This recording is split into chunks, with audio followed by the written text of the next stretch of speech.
किसी मोहल्ले वाले की तहकीक करूं, मैं क्यों किसी की जो है ना वो ज़कात देने वाले की तहकीक करूं, उठा कर ना दे दूं। ये शरीयत है, ये दीन है, ये इस्लाम है, कोई मजाक नहीं है। यूं तो अगर ये बंदा इतना हमदर्द है लोगों का कि उसकी तहकीक मैं क्यों करूं, तजस्सुस तो यही बंदा दिन रात करता रहता है।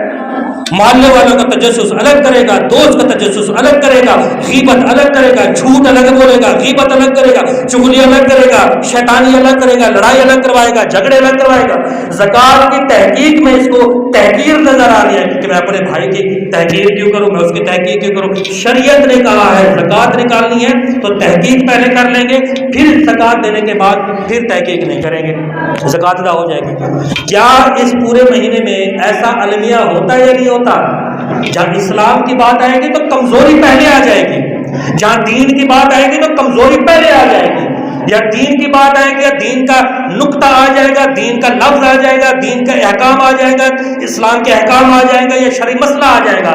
उसमें कमजोरी डालने के लिए फिर इंसानियत जिंदा हो जाती है। जो दिन रात इंसानियत का कत्ल करते हैं वही इंसानियत की बात करते हैं। तो हमें तो इस्लाम ने ये हुक्म दिया है तजस्सुस नहीं करना, जस्ट तहकीक करनी है कि मेरी ज़कात अदा हो जाए।